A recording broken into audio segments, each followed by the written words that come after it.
Giant Clank makes a return too, and apparently he can fly even though we don't in the regular gameplay. There are 2 Giant Clank sections, with the first again being mandatory and the second being optional to do. You move a bit faster, you shoot rockets while moving, jumping down on someone or something can damage, jump higher, shoot bombs, and punch faster. To refill health, you punch buildings and helicopters, and you're gonna be doing that because the enemies and boss will give you crap. Now beating the second Giant Clank section will give you the Mapper, which is basically the Map-O-Matic from the first game. You can see secret areas highlighted in green, and you can see all the crystals and moonstones on the map. Though you have to be at the planet to see them on the map, and it tells you where Slim Commando is at. And now we come to the newest feature of the game, space battles.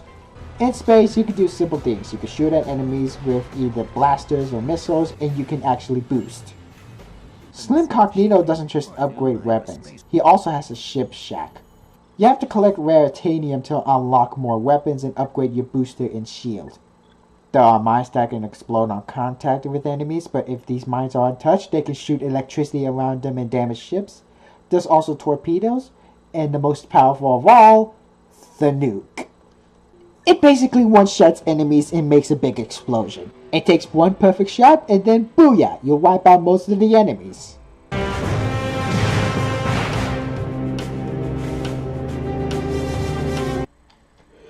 Beat it. Oh yeah, I've got mad skills. Even though granted, the first challenge on these sections are always racing some guy while going through green rings. You miss 5, you lose, but if you don't miss a single ring, you'll get 1 platinum bolt. To collect Raritanium, you'll either have to shoot down some enemies or ice blocks to get it, or ride on this vehicle on the desert or second snow planet to drill out those babies. There's a map and arrow that will point you to where the Raritanium is, and you hold square above to drill out the Raritanium. Oh right, the Rhino 2. It shoots missile by missile rapid fire, and it can wreck the shit out of almost everything, even those gosh-forsaken polar bears. Fucking jerks. And of course it takes less than 100 shots to kill a boss. Though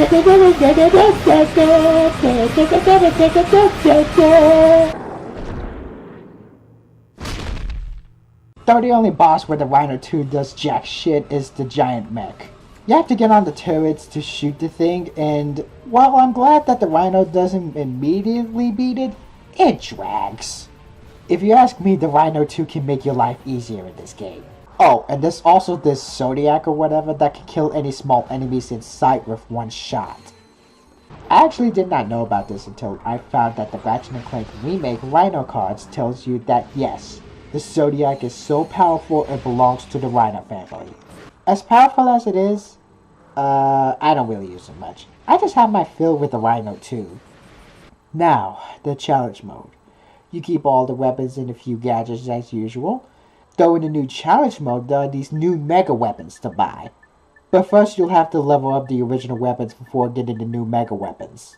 And of course, after leveling up the mega weapons to ultra weapons, you can mod the ultra weapons as well. And the new feature in challenge mode is the bolt multiplier, where the number appears in the bolt counter. The more enemies you kill, the number increases. The bolt multiplier will double the amount of bolts to collect, even more when the number goes up. But if you get hit, the number resets. Oh, and the enemies will be tougher to fight. Speaking of bolts, I should bring up the armor magnetizer and the bolt breaker, the 2 items that'll make your bolt collecting easier. With the armor magnetizer, it can attract bolts nearby so you don't have to walk up to them close to collect them. In order to get it, you have to go to this path in the Megacorp Armory and climb up this spot to meet up with this Quark fan who will trade you this armor magnetizer for the Captain Quark statue. To get the statue, you have to buy it from the returning plumber in Thugs for Less prison. See you in another year or so. What did he mean by that? I think it's safe to assume that the plumber is the Stanley of Ratchet & Clank. And as for the bolt breaker, you have to get the Magda boots and then return to your first planet, Uzula. And then walk up this path and slide down the pipe that leads you to the boss. Which is kind of a joke once you mod this lava shooter, or rather meteor shooter. I didn't even have to use the Rhino 2 for this. You slam your wedge down and you break any boxes and other breakable stuff for bolts.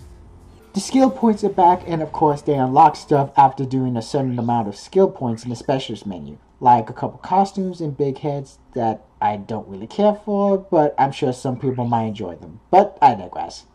There's not really too much to talk about the specials. I mean, there's the cutscenes menu in the new shortcuts, but I usually watch cutscenes either on YouTube or playing through the game. And I don't really use the shortcuts, or they never pop into my mind. Though one last thing to talk about is the Insomniac Museum.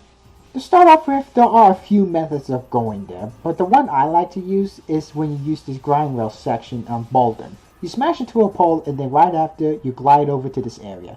Then you walk over, go to the side, clip through the ground, move a bit, fly up, and go to this teleporter behind the bad guys.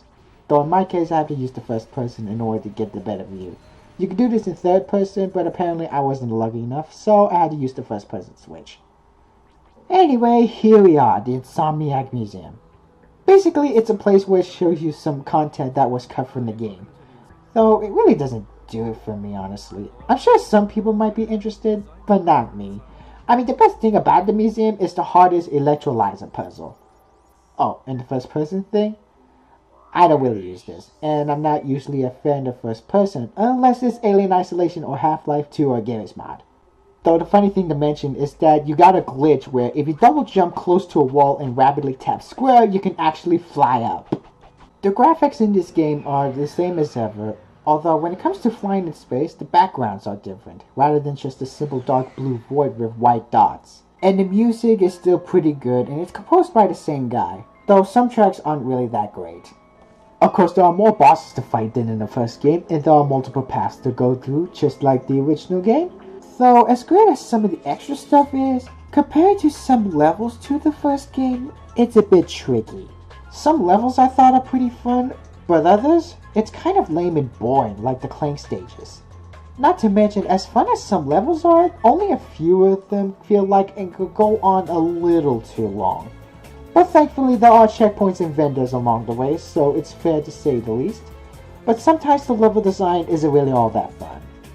Going Commando will kick your ass from time to time, especially after the halfway point. It's got extra stuff to offer, though sometimes the game can be a bit lame at times. But when it's good, it's really good. I know some people out there consider this to be the best sequel, and is it the best game in the series? Not really, but it's a great sequel and it's got more to offer than the first game. But one thing's for sure, it's a good classic game of the classic PS2 saga. It may not be as good as the first in my eyes, but it's a damn fine sequel nonetheless. Okay, 2 PS2 Ratchets are down, 2 more to go. And the next time, we're going to be going over the third game in the series, Up Your Arsenal.